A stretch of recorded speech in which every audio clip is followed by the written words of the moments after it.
ನಿಮ್ಮನ್ನು ನೋಡುವಾಗಲೇ ಗೊತ್ತಾಗ್ತದೆ. ನೀವು ನಿಂತಹ ನಿಲುಮೆ, ನಿಮ್ಮ ಎತ್ತರವಾದ ದೇಹ, ನಿಮ್ಮ ತೀಕ್ಷ್ಣವಾದ ನೋಟ, ನಿಮ್ಮ ಹೊಸ ಈ ಟಿವಿ. ಯಾವ ಟಿವಿ? ಈ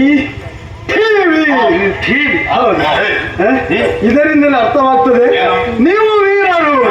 ನಿಮ್ಮನ್ನು ನೋಡಿ ಭೂರಿ ದೋಷವಂತೆ ನಾನು. ಅದೇನಿತ್ತು ಪೂರಿ ದೋಸೆ? ಪೂರಿ ದೋಸೆ ನನ್ನಲ್ಲಿ ಕೇಳಬೇಡಿ, ಇವನಲ್ಲಿ ವ್ಯವಸ್ಥೆ ಏನಿದ್ರೆ ಇವನೇ ಮಾಡಿ. ಅವ ತಿರ್ಗಿದ್ದು ಮಾತ್ರ ಮತ್ತೆ ಎಲ್ಲವನ್ನು ಕದ್ದದ್ದು ಮಾತ್ರ. ನಾನು ಸಂತೋಷವಾಗಿ ಹೇಳಿದ್ದು ವಿತರಕನು ಭೂರಿ ದೋಷವಂತ. ಆದರೆ ಆ ಪೂರಿ ದೋಷ ಅಂದ್ರೆ ಎಂತದ್ದು? ಸಂತೋಷವಾದಾಗ ಬರುವ ಉದ್ಗಾರ, ಅದು ಬೇರೆ ಶಬ್ದ, ಹೌದು. ನನಗೆ ಗೊತ್ತಿಲ್ಲ. ಇಲ್ಲ.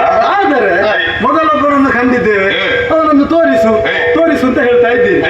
ನಾನು ಹೇಳುವ ಪ್ರಕಾರ ಮೊದಲು ಇಲ್ಲಿ ಯಾರೇ ಇರಲಿಲ್ಲ, ಮೊದಲೇ ಈ ನೀರಿನಲ್ಲಿದ್ದವ ನಾನು, ಈಗ ಬಂದವರು ನೀವು. ಅಣ್ಣ, ಇವ ಸ್ವಲ್ಪ ಅತಿರೇಕಕ್ಕೆ ತಲುಪ್ತಾ ಇದ್ದ. ಯಾಕೆ? ಇವ ನದಿಗಿಂತ ಸ್ವಲ್ಪ ದೊಡ್ಡದು ಜನ ಆಗ್ಲಿಕ್ಕೆ ನೋಡಿದ್ವಿ.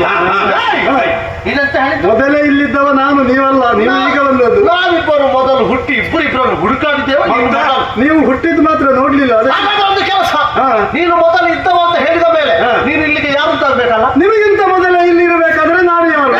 ವಿಶಾಲವಾಗಿ ಕಾಣುವ ಈ ಜಲದಿಗೆ ನಾನು ಒಡೆಯ.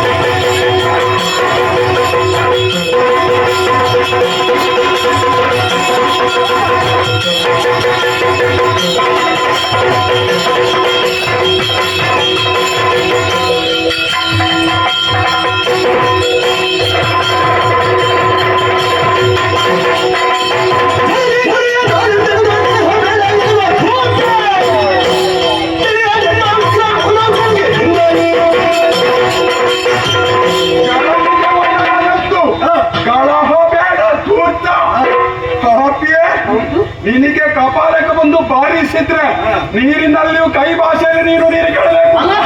ಇವ ಕೂತದ್ದು ಅಂಗೈಯಗಳ ಒಂದು ಎಲೆ, ಆ